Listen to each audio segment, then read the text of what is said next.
So hi everyone, and welcome to our roundtable today, where we will be unpacking the results from the 2024 Evident AI Index that we released just on Thursday last week. So today we're going to drill into where banks are on their AI journey, what has changed this last year, which banks are leading and why, and which banks are falling behind. It's quite an ambitious agenda that we're going to try and cover in the next 50 minutes. We'll speak fast. And please do put your questions in the chat. We'll try and get to them throughout the session, and we'll leave some time at the end for Q&A.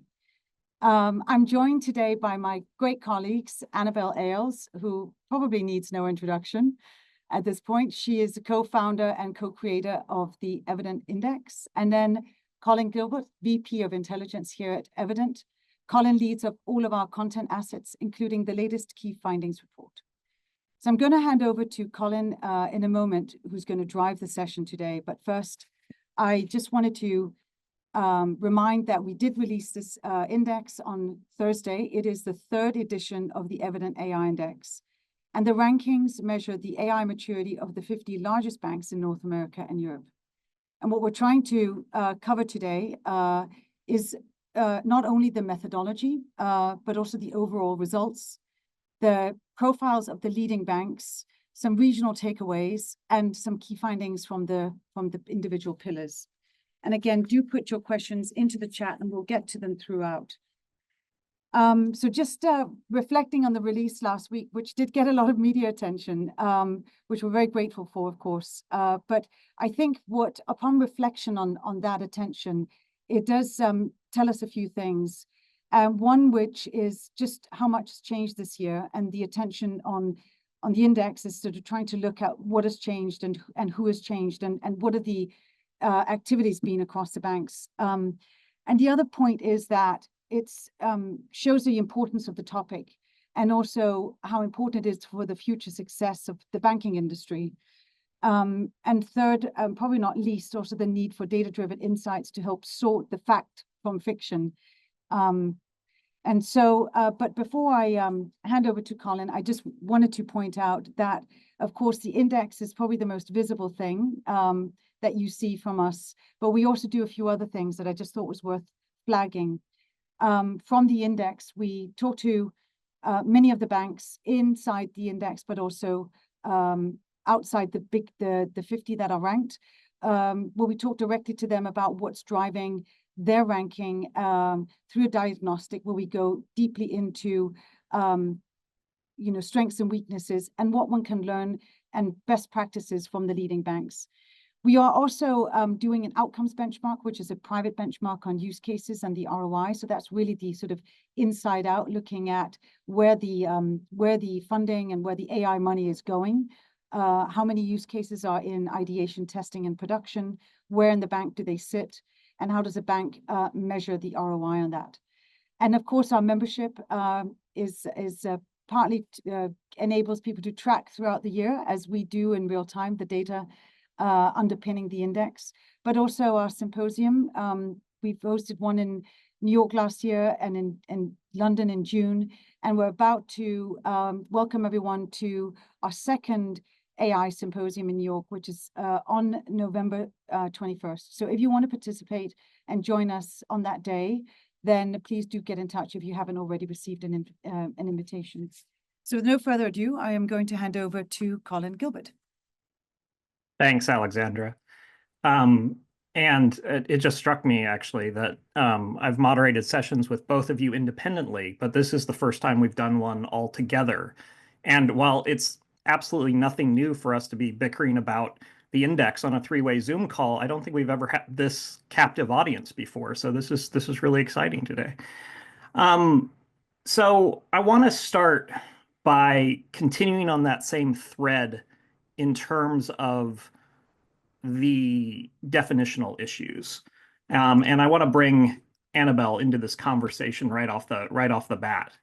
So, Annabelle, up on the slide right now is the highest level view we provide of our methodology, which encompasses 4 pillars, 10 sub-pillars, 20 plus indicator groups, and 90 individual metrics. So it's very robust. but a couple questions for you, especially for new people that might be joining the audience for the first time today. Question one is, at the highest level, what is evident measuring and why? Yes. Hi, everyone. Nice to meet you all. I'm Annabelle. I'm co-founder here. So the index is basically measuring capability, AI capability. It's not, for example, a measure of where are banks deploying use cases. It's really looking at four things: talent, it's looking at innovation, it's looking at leadership, and transparency of responsible AI activities. And I think the first thing to say about the methodology is that it's based on publicly available data. It's outside in. The banks don't provide us data for this index, and it's holding up a mirror to what they look like from the outside. Shall we just talk about the pillars, Colin? Absolutely. Sure. Okay. So talent is obviously all about the people. It weighs the largest part of the index. It's 45% of the weighting.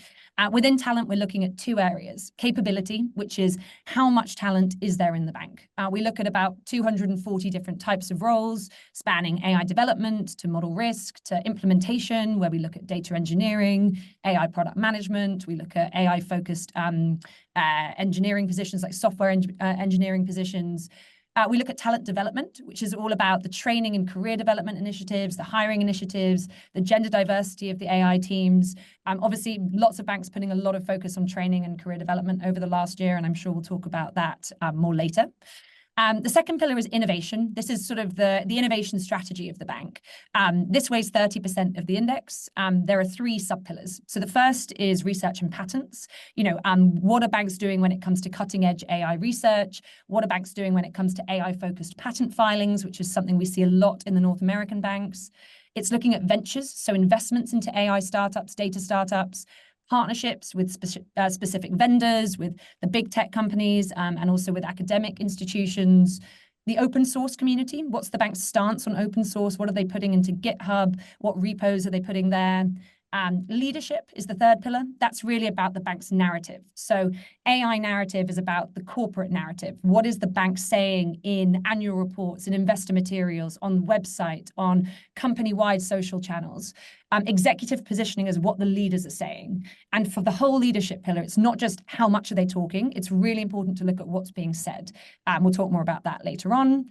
And then the final pillar is transparency. What this is transparency of responsible AI activities. Obviously, banks are highly regulated. There's a lot going on internally in terms of risk and governance that you can never see from the outside. Hence, it only weighs 10% of the ranking. But within transparency, we look at talent. We're seeing more and more banks establishing responsible AI-focused teams. We're looking at RAI innovations. So how are banks partnering and what research are they producing to drive forward responsible or explainable AI?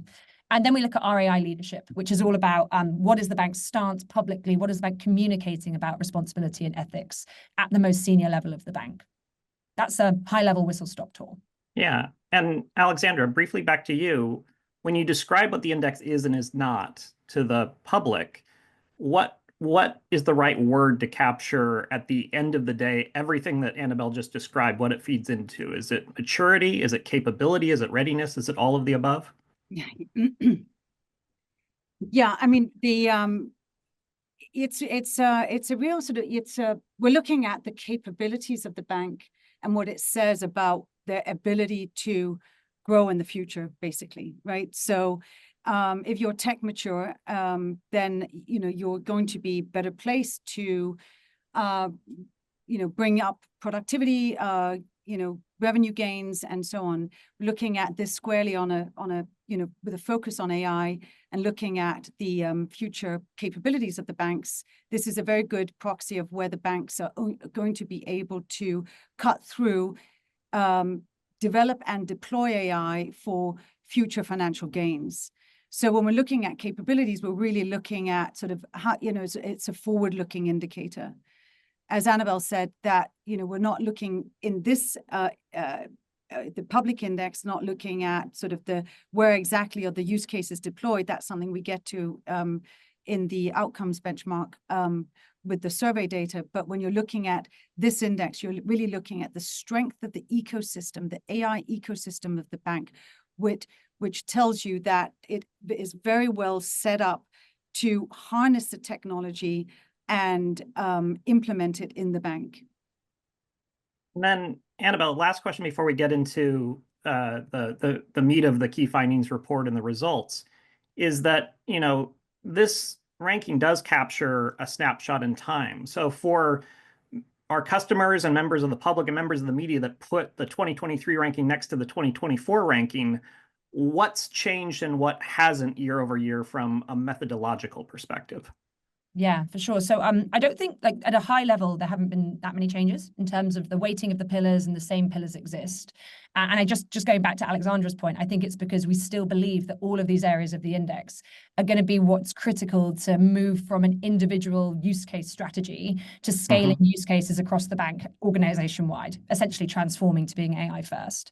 I think where we have improved and made refinements is obviously on every metric. We're continually refining, and we've removed some metrics that we think are no longer relevant, but we've also added some new metrics in. And I think the most interesting ones to talk about are in leadership. So within AI narrative, for the first time, we've added in more metrics about how are banks communicating use cases. Obviously, they're not communicating all the use cases that they're working on, but also relative to a year ago, we've seen like a massive increase in the number of use cases that banks are talking about. And I think that's a reflection of the fact that they've got use cases in production that are delivering outcomes that they can talk about. Whereas a year ago or 18 months ago, particularly for Gen AI use cases, that was pretty nascent. So yeah, that's, I think, the main change is the use case metrics. Cool. And just to anticipate an audience question, just want to say, yes, the weightings, which are those big bold numbers in orange, did not change year over year. Those are the same since 2023, and which allows us to do some interesting longitudinal analysis, which we'll get into now. So, getting to the results, which were published last Thursday and have been out in the wild now for a week.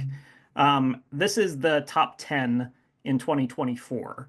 So in the top 3 positions, respectively, we see JP Morgan Chase, Capital One, and Royal Bank of Canada. That's consistent with last year. 7 of the banks depicted on this slide stayed in the top 10 cohort year over year. We see 3 new banks joining the top 10. Those include HSBC, TD Bank, and Morgan Stanley. And I think really significantly, there's only 2 banks. If you look at their rank in the pillar by pillar sections on the right of the slide, there's only 2 banks that score within the top 10 across each and every pillar of the methodology, and that's JPMC and RBC. So taken another way, there's lots of room for optimization. There's lots of room for improvement against this construct, depending on if you're looking at it as a whole, comprehensively, or whether you're breaking it down into its individual component parts that Annabelle just described in the methodology. So turning it back to the founders, Alexandra, I'll go to you first. Were you surprised that the winner circle stayed comparatively consistent year over year? No, Colin, we weren't surprised to see that for a number of reasons. First, you talk of the component parts. There are variations of performance across, no 2 banks necessarily get to their ranking in the same way, but what the top banks in this index have in common, more or less, is that they're consistently strong across all 4 pillars. So they're strong on their talent stack. They lean into the innovation side of the bank. They talk consistently about what they're doing. And that sort of the narrative, to Annabelle's point when she was going through it before, is that it takes a certain level of maturity to be able to express publicly what you're spending, the use cases that you have in production, and what the ROI is off of that. And then the transparency of the responsible AI that usually tracks or trails activity. So the more the more active you are, it's not always the case, but the more you can and need to put out and be visible on your transparency of the responsible AI. So that consistency across all 4 pillars is something that we've seen for the leading banks, and that's because they started very early, right? The common denominator here not only is a consistency across the 4 pillars, is that the bank has taken this upon themselves early on. As we've talked about before, JP Morgan is a very good example. Jamie Dimon goes out in 2018 and says, we need to think about how we are an AI first bank, an AI first company. And all of what that means that we need to change is How do we attract that talent? What do we need to do to reorganize the bank? How do we emulate the big tech companies as best one can as a financial institution? And in similar ways, the other banks in the top part of the index have done the same. They've gone out early. They've established labs. They've established innovative mindset. They've hired deeply into this sort of AI talent pool, and their talent is a very large proportion of the overall talent of the bank is an AI workforce. So that's why it's not surprising, because it takes time. These are big structural changes, big legacy banks. For all legacy, big banks, it takes time to make these changes. So the ones that are early out the gate will be benefiting from these from these efforts and seeing and bearing the fruit from that now, which is where we can see actually, Colin, we've been talking about internally. What was so interesting to see that the leading banks were accelerating their AI activity at double the pace of the rest of the index. So 2 times the pace of growth of AI activity that sort of very much is coming off that sort of testing and implementation and the talent that they are hiring to do that. And so what we are, one of the hypotheses that we talk about internally is like, what does this look like next year? Where the leading banks are growing at a 2x the rest of the index banks, then presumably they'll be even further out when we sit again around this webinar next year and looking at the results. And that does speak to a question of whether the banking system within each nation and across the 50 banks that we're looking at is going to be more bifurcated, i.e. the leading banks will lead more, and the banks that are maybe not doing as much, not because they're falling behind in their activities, but they're falling behind relatively speaking to the rest of the banks in the index. Yeah, and the audience is starting to wake up, and we're getting some really good questions in chat, so I'll try to address those along the way. A good one from Simon Torrance is, have you seen any banks talking about agentic AI? And I think, Alexander and Annabelle, that's a good one for us to take on, because we're talking about how these top 10 are not taking their foot off the gas, and they're often the first to do something new and move the goalpost or move the needle in terms of everybody else just catching up and catching their breath to where these leaders kind of establish their initial positions. So from my perspective, I know several of the research leaders are absolutely talking about agentic AI in their research output that they're presenting at academic conferences. And I think we're going to profile that in an upcoming brief. But do you see some other places they're talking about it outside of thought leadership, or at events or in the media or the press or behind closed doors? Yeah, I mean, I think there's sort of 2 levels here on agentic AI. It's coming at us with full force. Salesforce just put forward and released their very impressive agentic AI tool, and many others are looking at that. And Anthropic has also come out with something that's similar. And many of the large language model providers are moving in that direction. It's definitely part of this race to AGI. You've got agentic AI sort of where is sort of the next phase of the generative AI, being able to do many tasks at once. And I think that, I mean, from what we can see and hear in terms of the communications and our own conversations with the banks, is that they're very much putting their thinking in place and testing and considering where can they put agentic AI into use. And in some instances, there's already use cases that are getting close to agentic AI, i.e. multiple steps, a meeting summary that then leads to drafts of emails that then gets sent to you for your review with a suggestion of attaching documents and so on. So that many of these steps that are internal, that are set in motion by prompts, that of course still have a human in the loop before they go out to any external receivers. But it is top of mind, I think, of the banks right now, is not only how to harness Gen AI, but also with what's coming now with agentic AI, because that's going to be truly transformative.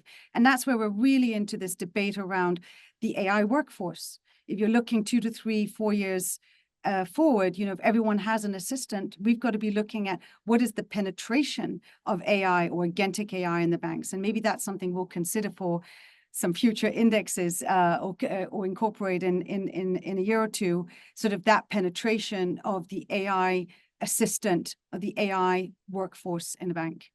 Yeah, I think that's a great example of where, when we streamline the methodology or tack onto it, we're always trying to describe the state of AI circa 2024, not where it started 2022, and keep anticipating where it's moving next. Annabelle, I wanted to expand on Alexandra's comments about, obviously there's not just 10 banks in the index, there's 50 banks in the index. So can you talk a little bit about how these banks sit in that wider overall ranking? And maybe the best way to do that is actually to look at some of the distributions. Yeah, of course. It's really interesting to see so many great questions in the chat, particularly about the Middle East, Latin America, Japan. The short answer is that we started the index with North America and European banks, and we started with the biggest banks. Generally speaking, we included a few from Asia Pacific, but we have grand plans for expansion. So yeah, lots of thinking there about regional expansion, and next year about how we can bring more of the global leaders into the index as well. So just addressing all of those in one response. But yes, back to today's index. So this is underpinning the ranking. The ranking is very crude. It's just a ranking. It's a number. But underpinning the index are scores. The index is maximum 100 points. If you were the leader on every metric, you would score 100 points. But the reality is, if you look at 2023, which is the bottom row of blobs, and then if you look at 2024, you can see that basically all the banks score between 10 and 70 points.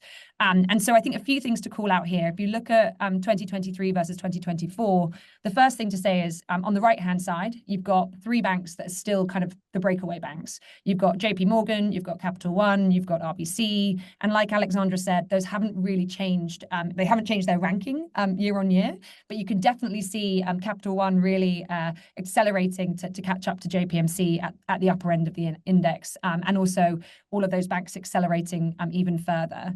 But I think if you look down the ranking a bit more, there's a really interesting cluster in 2024 just after Royal Bank of Canada.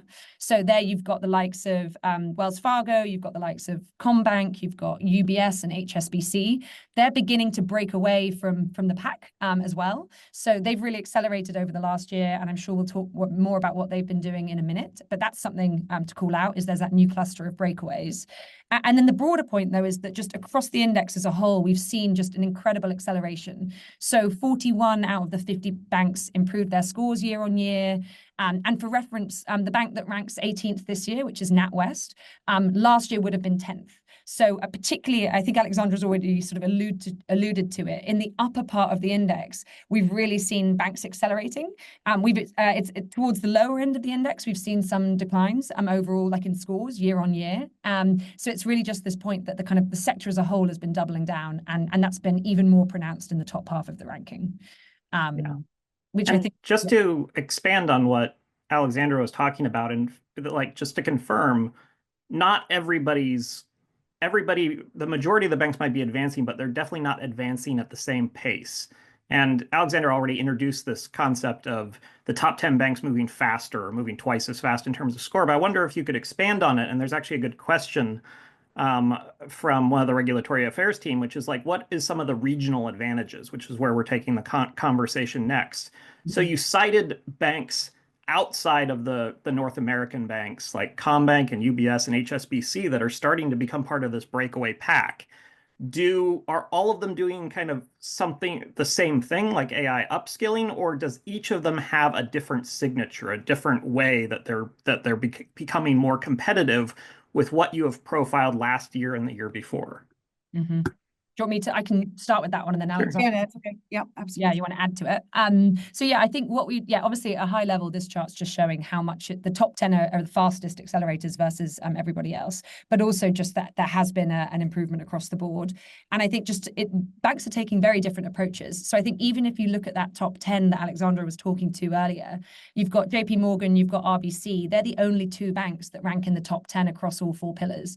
All of the other banks, they're pretty consistent in maybe 3 of the pillars, but there's always an area where they perhaps haven't focused as much. And so when you look at what different banks are doing, some banks over the last year have really focused and I'm sure we'll talk more about this in a minute, but a lot of focus has been on, like, you know, the leadership side, the communication side, making things more visible that they were already doing. You know, as they get use cases into production, communicating them more. There are some banks like HSBC is, and we'll talk more about them in a minute, but they're a bank that's made improvements across all 4 of the pillars of the index. There are others like UBS, for example, very strong on talent, but slightly weaker performance across other pillars. So all of the banks have slightly different profiles. Yeah, it's not a one-size-fits-all approach, that's for sure. Yeah. And maybe, Alexandra, the way to ask this question, and I feel like it's interesting that there's great questions coming out of chat, and I feel like they're one step ahead always of like where we're taking the discussion next. And so what I want to talk about is that, you know, one of the things that was interesting about the key findings report this year was it was the first time we actually included kind of the sub rankings by region in a public document and really went into a lot of analysis about what makes each of the 6 regions a little bit different in terms of the color and the context. And so I want to talk about why it's important to have that overall view and then that regional breakdown. And that connects to a direct question coming out of the audience, which is, I mean, phrased another way, do certain banks, are they the victims or the beneficiaries of their regional environment, either from the talent market or the regulatory market or the legal frameworks that apply? Are there handicaps that come through when we're looking at that local performance versus the global performance? Yeah. No, Alexandra, you want to take a stab at that? Yeah, no, absolutely. Thanks, Colin. It's when you look at this chart, I mean, it does open the question of if you look at Canada is the one I'm thinking of here, where collectively their scores are higher than other regional, looking at collectively at other regions, and have done very well this year collectively, and it does open up this question of whether there is what role does policy play, and the proximity to AI talent at the universities, a focus, and because we built the Global AI Index looking at nations back in 2018, and Canada did very well. One of the things that we also noted with the Canadian policy was that they had a very strong focus on commercialization of AI and supporting businesses on adoption. So is there a conducive environment in Canada? I mean, you look at these scores and you would say, they might well be. And we also look at, we double click on the sort of the profile of the AI talent in the Canadian banks are very heavily drawn from, or more so than from academia than in other regions. So there's definitely a question there. And that would then, the UK is going through, its moment post-Brexit and thinking about how to be, what is the profile of the UK vis-a-vis AI globally, but also locally for its businesses, and how do we support here in the UK the businesses in terms of AI adoption. And now that then comes back to this question about, the talent flows and making sure that you sort of maintain a talent cluster here, because it is so important for the banks. One of the reasons that we have the talent pillar weighted 45%, because it all lies in your talent to do the research that scales, to do the engineering, to do model risk, to do the implementation. It's all about the people. Yes, you've got to select the right vendors and you've got to figure out, but the selection of the use cases and the figuring out of how to move it forward is down to your talent. Hence, we weigh it so highly. So that is, that's a question. The regions, and you're talking about handicaps, right? So one of the interesting things that we saw last year, but also this year, is that, the index top 20 is really dominated by the North American banks. And we're seeing some of the European banks really push through, Colin, as you said. And our thinking was that probably because of a more fragmented market in Europe, because of the regulatory environment, people being more hesitant, especially in a highly regulated sector. Also slight mindset sort of difference between the US banks and the European ones, but that the European banks were probably just maybe a year or two behind. And what we're seeing now is that some of those leading European banks are really roaring up from behind and moving closer to the leading banks. So I do think that in spite of whatever region you're in, sure, it can color maybe where you're starting from, and maybe you have some hurdles, but you can definitely break through. Yeah. And I think what might be a nice exercise for the audience is, given that macro context, what if we went into the top three regions by aggregate score, which are Canada, the US, and the UK, and try to suss out what's special about them, but also like what are some exemplar banks that reflect what we're seeing in kind of aggregate in terms of the specifics. So, Annabelle, let's talk about Canada for 1 second. Is the only region where all 5 banks make it into the top 25, incredibly consistent performance. 3 banks make it into the top 10 for innovation. 3 banks make it into the top 10 for transparency. And so, what's going on here? What's the superpower of the Canadian banks that have been in this position, for the last 2 iterations as well? Yeah, for sure. I keep getting distracted by the questions in the chat because they're so good. I want to talk about all of them. But yeah, the Canadians. So I think the interesting ones here are probably talking about innovation and transparency. So I think just to Alexandra's point about this kind of Canadian ecosystem, the home of innovation and a lot of the kind of early leading thinkers in AI. I think on innovation, it's really interesting because you can see obviously RBC, TD, BMO, all in the top 10 there. They've got really, generally speaking, pretty strong like AI research teams. They're publishing like cutting edge technical AI research. They've got those experts in-house. They're participating in the academic conferences. They are really good on their AI patent filings. They're looking at how they can protect their IP. They tend to have a highly cited patents. That's something that normally the North American banks are very good at, like the US banks, but it's also an area of strength for the Canadians. But transparency is a really interesting area as well. That's where you've got Scotia, CIBC, RBC in the top 10, but all of them in the top 20. And this is really about the sort of visibility of their responsible AI activities. So just some of the metrics that we're looking at here is, what are they saying in their strategic publications? And by that, we mean like their investor relations materials, the strategy sections of their websites, their earnings calls, anything that is like the investor relations focused or like the core bank communications. What are they talking about when it comes to RAI and the bank's activities related to responsible AI and ethics? We look for evidence of the most senior leaders in those organizations communicating on and engaging on the topic of RAI and ethics in external media, not just about how important it is for the world, but also what the bank is doing specifically. We look for evidence of principles being published, so responsible AI principles that govern the bank's activities, academic research, thought leadership research, evidence of communications around their ethics committees, how they're adapting their processes, governance processes to adapt for AI risk, evidence of explainability and fairness tooling, and evidence of an individual at the bank that champions and spearheads the RAI agenda.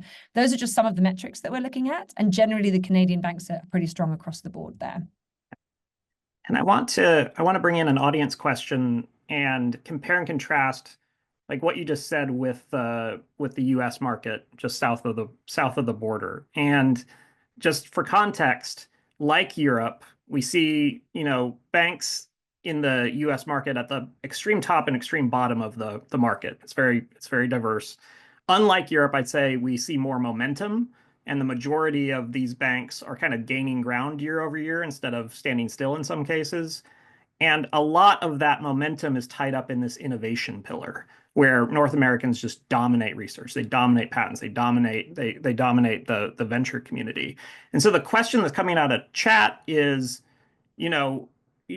how are banks like catching up or being fast followers of big tech? And I'm wondering if that is down to geography, and especially within the regards to the US, you have comparatively less regulation. You have major tech corridors, so you have proximity to all the people that are building the infrastructure that the banks are relying on, and you have a free flow of capital where it's very easy to find startups operating in this space that are growing really, really fast. Does that argument hold water, or would you kind of poke holes in it? Alexandra? Colin, are you directing that one to me? I was hoping you would. It's a jump ball from the audience. So. Oh, okay. Anyway. Fantastic. So it is that proximity to tech a leg up for the US banks? Absolutely. And we see some of the European banks following with and we look at the ventures and acquisitions. So we look in the innovation pillar, we look at research and patents, as Annabelle said. We look at the investments into tech companies, for those that are made for strategic purposes to onboard some of that knowledge, but also get proximity to the development and create that corridor to the understanding of what's, what the vendors and tech companies are able to provide to accelerate the implementation. And partnerships are incredibly important. So with universities and the hyperscalers as well as open source. So that whole innovation pillar looks at sort of the building and the buying and the innovation culture in a bank. And so if you are closer to big tech, you will be closer to the mindset and closer to the capabilities. What we've seen in the European banks is that we've seen some of the one of the French banks invest in Mistral, which was very interesting to see. And we've seen sort of an acceleration in the US investing in the capabilities of and investing in the large language model providers, but also sort of in that whole ecosystem of tech providers. So that gives a huge leg up. Yeah. And in the US in particular, is there an exemplar bank that really seems to be firing on all cylinders with regards to innovations and particularly partnerships? And people are asking about the ROI and the correlation to stock performance and cost to income ratios. Yes. Are we starting to see people maybe not go that far, but actually talk about this on earnings calls? Is there anybody that pops up?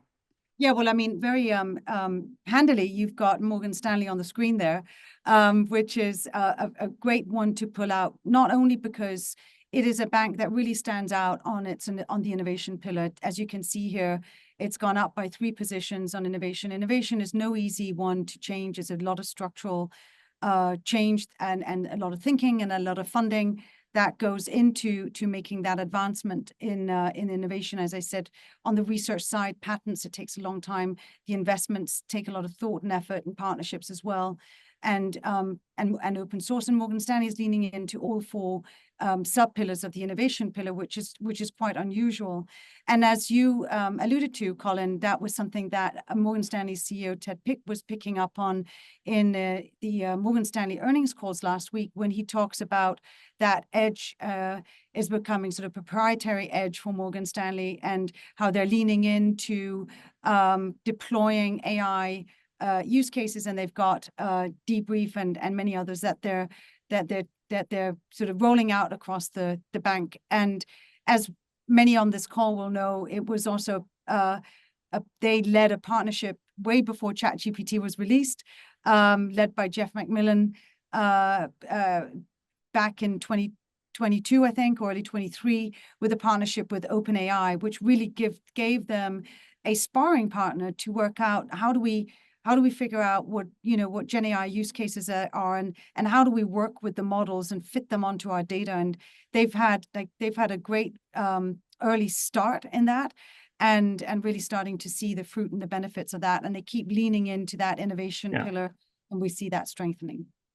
So that's interesting. So Morgan Stanley is one of the banks that's not only saying, this is what we're doing with Gen AI, but also this is where it lives. This is kind of the share of people that we see accessing it, and these are some of the early signs of productivity gains or customer satisfaction, or all these different ways that you can parse out ROI. Annabelle, when we switch to the UK market, recognizing that Evident is a firm based in London, this is the most improved region year over year, and a lot of that includes a huge expansion of performance in the leadership pillar. So what's happening in terms of what banks in the UK are catching up in terms of describing their AI strategy to a whole host of a range of stakeholders? Mm-hmm. Yeah, and so I guess just to say that the UK banks have obviously been the most improved region year on year, driven by strength in leadership. But it's not just sort of an increase in volume; it's an increase in also what they're saying. So we see a lot of these banks really, versus a year ago, talking about much more specifically about what they're doing with their AI spend, which use cases they're focusing on, what their strategy is across their strategic documents, in their press releases, and publishing thought leadership. And I guess you can see that play out in some significant gains across many of the banks. I think HSBC is one to call out, just given how much they've improved in leadership since last year, but also just how much the bank's improved across all 4 of the pillars. So HSBC is one of only 4 banks that's improved in every pillar of the index. They've been particularly, obviously, on innovation, on obviously innovation, talent, leadership, transparency. But on innovation, for example, we called them out as a bank to watch earlier back in the year in February when we saw them increasing their research output for the first time. They've made investments into a couple of AI startups, so Fano Labs and Contextual AI this year. They've also been, I think, filing their first AI-related patents. But I think the interesting thing on leadership is the executive positioning spike, which you can see on that chart on the right-hand side, has been a big growth versus last year. And what that really means is that the leaders at the bank are communicating much more specifically about the bank's strategy and AI capabilities for the first time. And I think that is particularly interesting because obviously this has been the year when Noel Quinn is now handing over the reins as CEO to George El-Hedry. Noel Quinn over the last year has talked much more about the bank's AI activities than ever before. We've also for the first time see specific AI targets on this bottom left-hand side as part of remuneration targets. So things to do with Gen AI use cases and AI patents being referenced in sort of executive level remuneration for the first time. And I think the other thing on executive positioning, one of the things we look at is the composition of the executive team. And we've just seen, obviously, Stuart Riley hired as CIO from Citi earlier this year, and very recently elevated to the executive committee for the first time, distinct from the COO role. And all of that has just led to this kind of shift to this kind of top-down focus that I think we're seeing coming through in the data in terms of the bank's AI strategy. And there's a good question in chat about, with regards to the innovation story, are we seeing any banks that are moving from LLMs to SLMs? And I think another way to expand this question is a lot of what the index has profiled in the past is like the benefits of scale. And we are seeing smaller banks and the regional contenders really catch up with those dominant established players that can outspend and out-hire and outdo anything in terms of the quantity of certain metrics. So are we seeing any evidence of using more tactical shortcuts or more customizations that can narrow the gap as AI becomes more commoditized and as the barriers to entry become lower every week and every month? I believe actually some of the UK banks talked about this at the London Symposium, if I'm not mistaken. Yeah, Alexandra, do you want to take that one? Oh, thank you. So I'm muting myself. Yeah, that's right. That was a very interesting discussion we had back in June at the symposium on this. If I can just get back to that, there's one question in the chat, Colin. I'll get back to that question asked.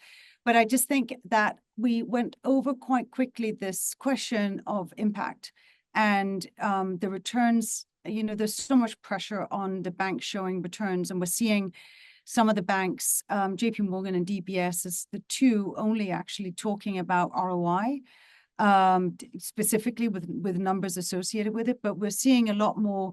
So JP Morgan saying it's the ROI and the AI investment this year is 2 billion.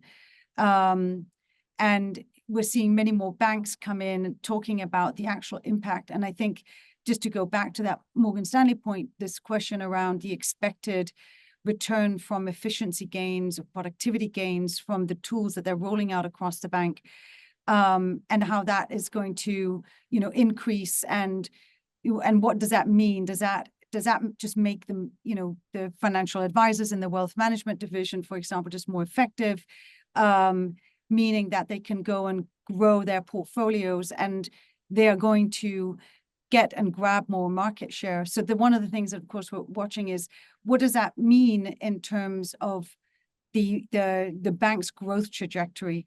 And I think from sort of very early doors here, we're seeing that the success is leading to productivity gains that is starting to translate into market share gains, which is again leading to more hires. So looking at those leading banks leading more, when it comes to the hiring, and we're going to get into this in a minute, but sort of the acceleration of hiring is not only because they're sort of more ready to onboard the technology as it emerges on the front end, but also that they are able to capture more market share and need more people. So I I think it was Fei Li who said, never worry about the AI taking your job, worry about the person who knows how to use the AI taking your job. And I think in this case, to be concerned about the banks that are actually not leaning into the AI, because that might, over time erode their market share and start to have impact on the financial bottom line. And, Colin, as you know, we're starting to look at what the correlation is with cost income ratios, which is one to watch in the year ahead. Absolutely. But Annabelle, to tie that also, that same question of ROI back to innovation, I think there is an interesting argument to be made that the innovation cohort, these are banks that took years and years to build up capability that was highly capital intensive and highly labor intensive to get where they are. But there's a lot of speculation that now, in terms of the fast follower, to replicate what they have succeeded in putting out in the world doesn't take as arduous a path today as it did a year ago or 2 years ago or 5 years ago. And so can you give a little bit of commentary of like looking into your crystal ball and saying, if we're looking ahead to when we do this again next year, do we think that the shifts we're going to see in terms of the massive shifts in transparency and leadership, are those going to start to pivot to those more highly weighted elements because of some of these contributing factors? Your thoughts? Yeah, I guess, the first thing to say from this slide is that look at the gains in transparency and leadership. So that is banks deciding to communicate more, but it also means that there's more things to communicate. So more of a strategy to communicate, more results to communicate, more outcomes and use cases to communicate, and activity around responsible AI. But I guess it's like that's from a very, very low starting point. Like a year ago, there really wasn't much of that going on across the banks. So I think, and it's also the quickest win. It's like the quickest thing to be able to start doing to, build your kind of bank's AI focus and sort of external positioning. So that's why we've seen a lot of banks focusing this year. But Colin, to your point, talent and innovation take longer. Like they just take longer to build. And if you look at the banks that built the research teams and filed the patents, they really were building those teams back in 2017 or 2018, or at least starting to build those teams. But that said, I think there's so I guess what we're saying is that in the year ahead, banks that over the last year or 2 years or 18 months that have really started on innovation and talent and making those decisions about who they want to hire and what kind of innovation strategy they want to have, we'll start seeing that come through in the index. I'd have thought more like next year. So if a bank started thinking about building a research team in early 2023 or early 2024, we'll start seeing that come out into the ranking next year. So I think there's a point. I guess my first point is I think we'll see improvements in innovation and talent in the year ahead, and I'm sure we'll continue to see leadership and transparency increase as well. Cool. Yeah. So I'm cognizant that we're entering the last 10 minutes of the hour, and the key findings report that came out is over 40 pages and 50 exhibits. So what I want to do in this remaining time and reserve a little bit for Q&A and housekeeping is make sure we do a lightning round of big changes at the pillar by pillar level. And I want to make sure that we touch on at least, 3 things, which are the RAI principles, the use cases, and the talent. And so starting with transparency, which was one of the biggest areas of churn and change on that last chart, I'm curious, what's the biggest driver between that 27% increase in aggregate scores? Alexandra, can you talk a little bit about that? Yeah, absolutely. It's quite remarkable to see this pace of change. And I think just to Annabelle's point, it comes also because there's more activity. As we've gone from the release of ChatGPT and sort of the ideation phase and then the testing phase, and now more and more banks putting use cases into production. Along with that, you have to build trust. And to build trust, you've got to be explicit about how you're deploying it, because of the expectation that a bank is using and deploying AI is given. And so as you're moving that into production, you've got to be very clear on how you're doing it. And so we saw, I think it was a tripling of banks publishing RAI principles, which is a massive, massive change, right? This particular pillar was very nascent in terms of there were very few banks that really reported or said much about this. And now we've gone as you could see, to this, massive shift. But a tripling in banks that are publishing RAI principles really is interesting, because the push and the need for putting that out, as I said, is because of the growing activity. It's a growing pressure from shareholders, and it's a growing pressure from clients as well, who want to see those principles out front and center from the banks today. Do you think whether or not you have your RAI house in order is a gating factor to move faster and accelerate faster in terms of AI applications, especially if they're consumer facing?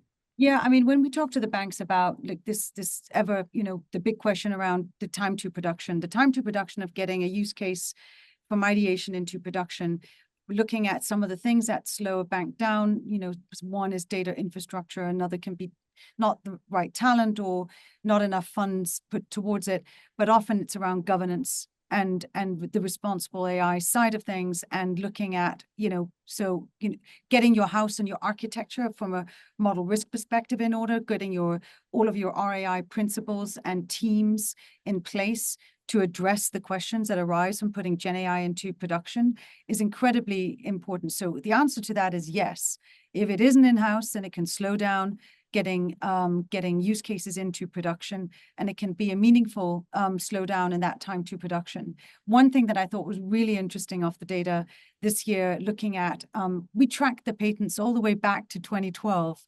And when we look at the RAI, the responsible AI patents, 50% of responsible AI patents were filed in the last 18 to 24 months, as far as I recall. And I just thought that was a very interesting data point, because what that tells us is that responsible AI has been often sort of in the, the sort of the tone of it is like we should really all collaborate and communicate and share best practices.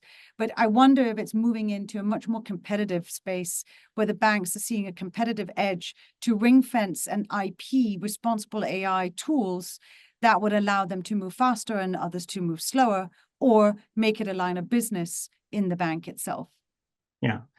And I want to switch gears and continue that thought through to use cases. Annabelle, I think this is one of the most important slides in the deck, and it's one of the most important findings in the report.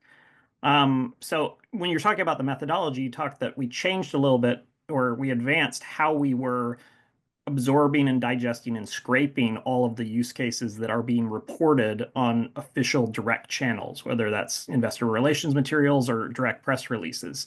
What did we do and what did we find for people who haven't read it? Yeah, sure. So, just to this was in the leadership pillar. We added new metrics to do with use case reporting for the first time. So we started off by going, okay, let's take all the investor relations documents and press releases, all of the kind of most important official channels of the bank. And we've said, okay, how many use cases have we identified? And overall, we identified just over 334 use cases in total. And that's sort of, we are using AI to, enhance our fraud detection capabilities. And it's in production. It has to be in production, not in testing. And the next thing we did was say, okay, what's the outcome? Is the bank talking about the impact or the outcome that it's had for the bank? And if you look at the right-hand side here, what we found is that for nearly half the banks in the index, we found there were no outcomes associated with their use cases. So they weren't saying what's the impact this is having on the bank. The next grade up was any outcome of a use case. Like, is the bank reporting, we've had time savings or we've had a product improvement? And we found 20 of the banks that were reporting on any use case with at least like some sort of outcome. If you restrict that to dollar value and you look for any use case that's led to some sort of dollar saving or revenue uplift, it becomes a smaller number of banks. I can't remember exactly how many that one is, but I think it might be 4. And then I think that the highest level of the bank is, at the highest level that we look at is, are you reporting on the total ROI, the total return from all of the bank's use cases? And this is where, JP Morgan talks about the $2 billion of ROI or return. You look at what DBS is saying, but there are very few banks this year that have said this is the total amount of value that the bank has delivered from the result of our AI efforts. And I think we're expecting all of these metrics to improve over the next year. So individual reporting of outcomes with specific use cases, overall reporting on AI and the value that it's delivering for the bank. And then ultimately, I think 2025, 2026 is probably when we start also seeing that ROI come through in cost to income ratios or on the bottom line. Absolutely. And I think that's just a sobering statistic because individual bank, it felt like last year everybody was competing with what's the biggest number you can come up with, and individual banks were saying we have 750 use cases, we have over 1,000 use cases, but when you apply this criteria, albeit this is only open in public sources, you get to a fraction of that, and then you ask the follow-up questions and you get a fraction of that and a fraction of that until you're really down to, you know, high double digits in terms of what is actually being put out there that analysts can talk about and pick apart, such as our friend Mike Mayo was doing last week during the U.S. earnings season as well. The last thing I want to briefly touch on, and I'll take analyst prerogative here, is just the talent capability, because there's a question in chat about what is holding the UK talent back, and I think that you could apply that to actually a much wider swath of the index than just the UK market. And so I just want to do like a really quick debrief and make two really quick points as we get to the top of the hour, one on capability and one on development. The overall talent stack, the AI talent stack that we're profiling, is growing by double digits, which is remarkable given kind of how overall headcount is, you know, growing by low single digits, if not flat, if not restructuring in certain markets. The bulk of that talent stack is focused in AI development, the data scientists, the quants, and data engineering, the data architects, the database administrators, et cetera. Those two capabilities make up 90% of this talent stack that we're individually profiling. And those two areas are growing a little bit slower than that 17% because of a couple of reasons. They're a bigger base. They're each about 30K profiles each. The banks are having trouble finding qualified people, which we talk about them anecdotally about all the time. And most importantly, the leaders are sucking all the oxygen out of the room. Typically, from an analyst perspective, when you see huge growth, it begins to plateau, it begins to taper off.